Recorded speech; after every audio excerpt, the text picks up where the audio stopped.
ഇപ്പോ അവളുടെ സ്വപ്നങ്ങളും എല്ലാം യാഥാർത്ഥ്യമാക്കി എംബിറ്റ്സ്. സ്വപ്നങ്ങളെ യാഥാർത്ഥ്യമാക്കി MBITS engineering college, Kothamangalam. KSKTU south village കമ്മിറ്റിയുടെ നേതൃത്വത്തിൽ നടത്തിയ ജൈവ പച്ചക്കറി കൃഷിയുടെ വിളവെടുപ്പ് നടത്തി. വെളിയമ്പാടം പാടശേഖരത്തിൽ നടത്തിയ ജൈവ പച്ചക്കറി കൃഷിയുടെ വിളവെടുപ്പ് മുൻ മുനിസിപ്പൽ ചെയർമാൻ UR ബാബു ഉദ്ഘാടനം ചെയ്തു. വിഷുവിന് വിഷരഹിത പച്ചക്കറി നൽകുക എന്ന ലക്ഷ്യത്തോടെയാണ് KSKTU മൂവാറ്റുപുഴ സൗത്ത് വില്ലേജ് കമ്മിറ്റിയുടെ നേതൃത്വത്തിൽ ജൈവ പച്ചക്കറി കൃഷിക്ക് തുടക്കം കുറിച്ചത്. വെളിയമ്പാടം പാടശേഖരത്തിലെ 1/2 ഏക്കർ സ്ഥലത്താണ് വിവിധ തരം പച്ചക്കറി കൃഷികൾ ഇറക്കിയത്. വെണ്ട, പച്ചമുളക്, കുക്കുംബർ, വെള്ളരി, തണ്ണിമത്തൻ, പയർ എന്നിവയാണ് കൃഷി ചെയ്തത്. KSKTU പ്രവർത്തകർ തന്നെയാണ് കൃഷിക്ക് നേതൃത്വം നൽകിയത്. കൃഷിയുടെ വിളവെടുപ്പ് മുനിസിപ്പൽ മുൻ ചെയർമാൻ UR ബാബു ഉദ്ഘാടനം ചെയ്തു.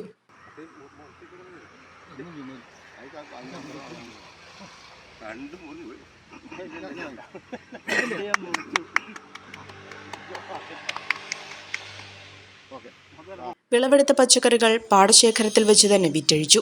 വരും ദിവസങ്ങളിലും പ്രദേശവാസികൾക്കും മറ്റുള്ളവർക്കും ഇവിടെ നിന്നും പച്ചക്കറികൾ വാങ്ങാവുന്നതാണ്. വിപണിയിൽ ഏറ്റവും പുതിയ കളക്ഷനുകൾ മറ്റാർക്കും നൽകാനാവാത്ത വിലക്കുറവിൽ ഒരുക്കിക്കൊണ്ട് ഈസ്റ്റർ, വിഷു, റംദാൻ ആഘോഷങ്ങളെ വരവേൽക്കാൻ അറ്റ്ലസ് ഒരുങ്ങിക്കഴിഞ്ഞു. Atlas, affordable fashion destination.